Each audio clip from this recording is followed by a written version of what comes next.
Zee 24 तास एक पाऊल पुढे।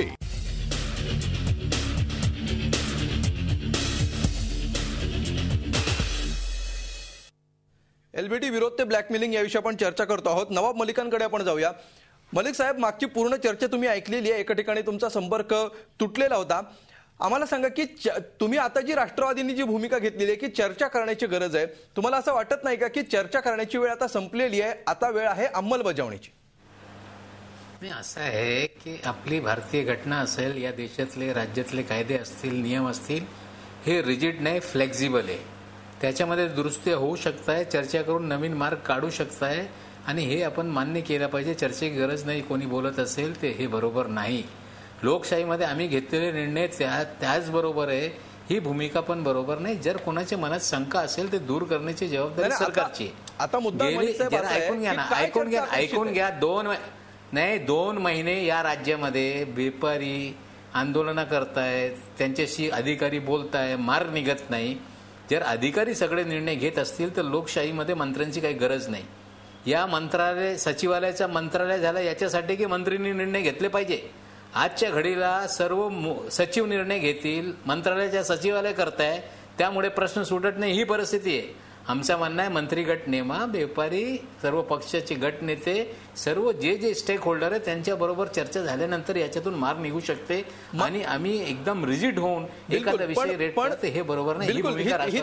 ही तुमची मागणी जरी आपण गृहीत धरली तरी सुद्धा मलिक साहेब, आता ज्या ठिकाणी एलबीटी लागू झालेला आहे आणि ज्या ठिकाणी त्याची अंमलबजावणी सुरू झालेली आहे त्या ठिकाणची अंमलबजावणी थांबवावी आणि परत ऑक्ट्रॉय सुरू करावा असं तुमचं म्हणणं आहे का? 2 महिने चालू आहे ना।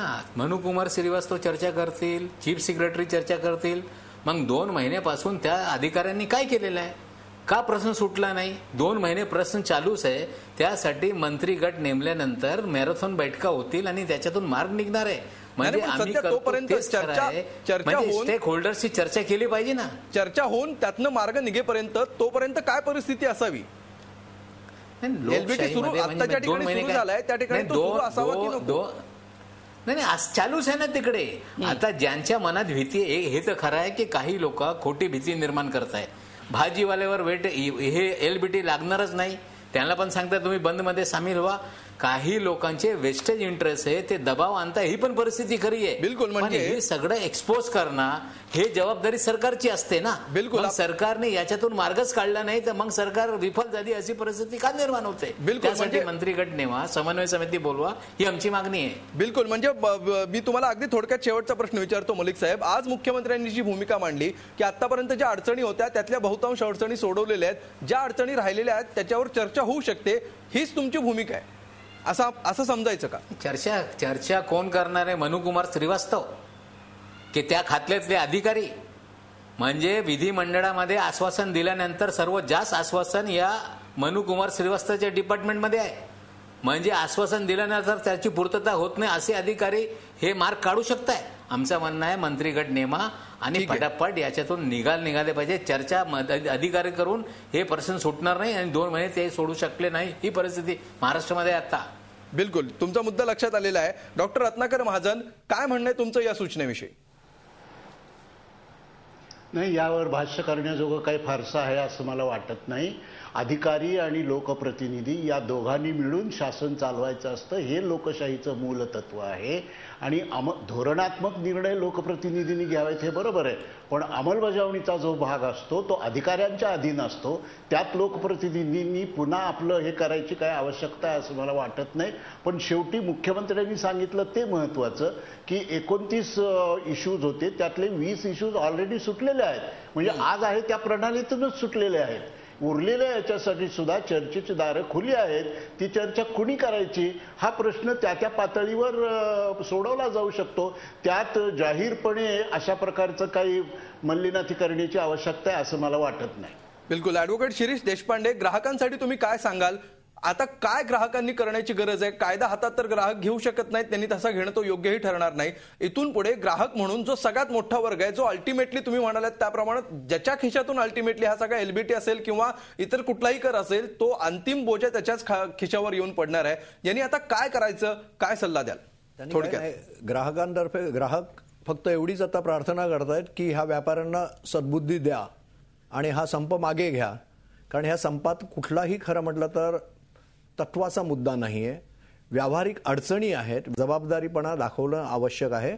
असं केलं तरच शेवटी, कारण ग्राहक देवो भव, त्यामुळे व्यापारी देखील ग्राहकांच्या जीवावर जगत असतात, ही मला त्यांना आठवण करून द्यावी लागेल. त्यामुळे कृपया ग्राहकांना गृहीत धरू नका, ग्राहकांना वेठीस धरू नका आणि संप ताबडतोब मागे घ्या. आणि चर्चा, मगाशी आता गायकवाड साहेबांनी सांगितलेलं आहे की चर्चेची दरवाजे खुले आहेत. मग प्रश्न कशाला आहे? सर्वोच्च न्यायालयाने तुमच्या याचिका फेटाळल्या आहेत, मग संप कशाला? बिलकुल. मोदी देशपांडे साहेब म्हणतात व्यापाऱ्याला सद्बुद्धी द्या, आम्हीच म्हणतात सरकारला पण सद्बुद्धी द्या, एलबीटीला मागे घ्या आणि दुसरा काय विकल्प विचारा.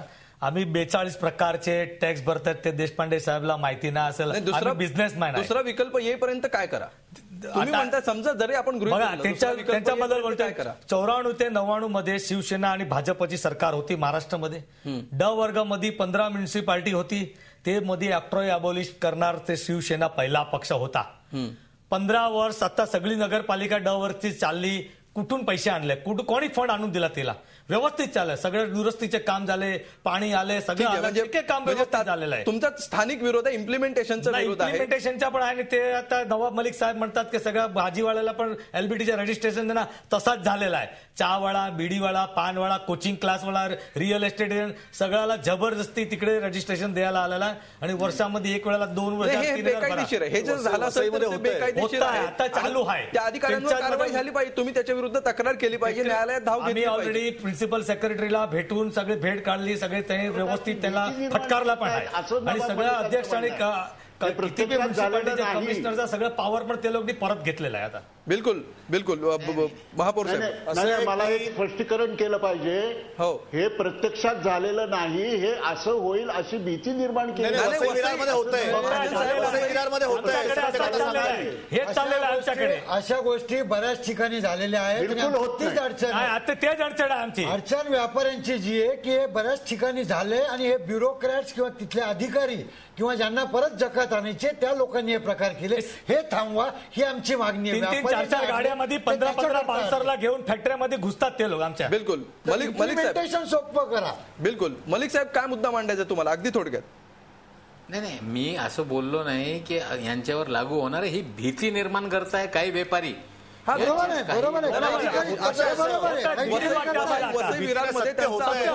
असं होतंय. महापौर साहेब, काय सांगाल? आता विश्वासात नाही सिस्टम मध्ये आम्हाला. एलबीटीच्या बाबतीत शिवसेना पक्षप्रमुख उद्धवजी ठाकरे यांनी भूमिका स्पष्टपणे सांगितली.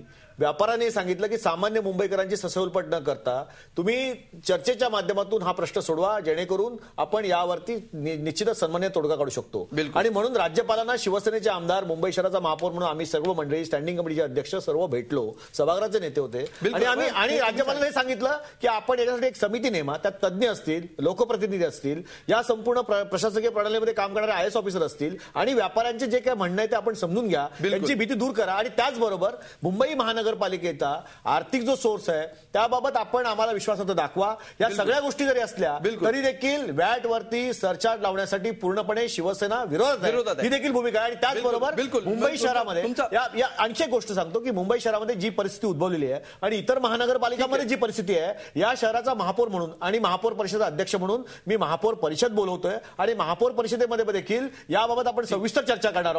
आणि या सविस्तर चर्चेचा अहवाल जो आहे तो माननीय मुख्यमंत्र्यांकडे पाठवणार आहोत. बिलकुल. या सगळ्या चर्चेनंतर शेवटी आजचा रोखठोक प्रश्न आपण बघूया. आज आम्ही रोखठोक प्रश्न विचारलेला होता, व्यापारी सामान्य जनतेला वेठीला धरून सरकारला ब्लॅकमेल करतायत का? जवळपास 78% लोक असं म्हणतात की होय, सरकारला व्यापारी ब्लॅकमेल करतायत. 22% लोक नाही म्हणतात. बहुतांशी जनता या संपामुळे वैतागलेली आहे. याच्यावर काय तोडगा निघतो याकडे आमचं बारकाईनं लक्ष आहे. मात्र व्यापाऱ्यांनी वेठीला धरू नये. ज्या काही टेक्निकल अडचणी असतील त्या परस्पर सरकार आणि व्यापार यांच्या पातळीवर सोडवल्या जाव्यात. ग्राहकांची अडवणूक, फसवणूक आणि त्यांना ब्लॅकमेलिंग केलं जाऊ नये, एवढीच आपण अपेक्षा करूया. या कार्यक्रमात सहभागी झाल्याबद्दल डॉक्टर रत्नाकर महाजन, नवाब मलिक, सुनील प्रभू, ॲडव्होकेट शिरीष देशपांडे, हेमंत राठी आणि अजय मोदी, तुम्हा सगळ्यांचे मनापासून धन्यवाद. रोखठोकमध्ये आज इतकंच. ताज्या बातम्यांसाठी पाहत रहा झी 24 तास, एक पाऊल पुढे.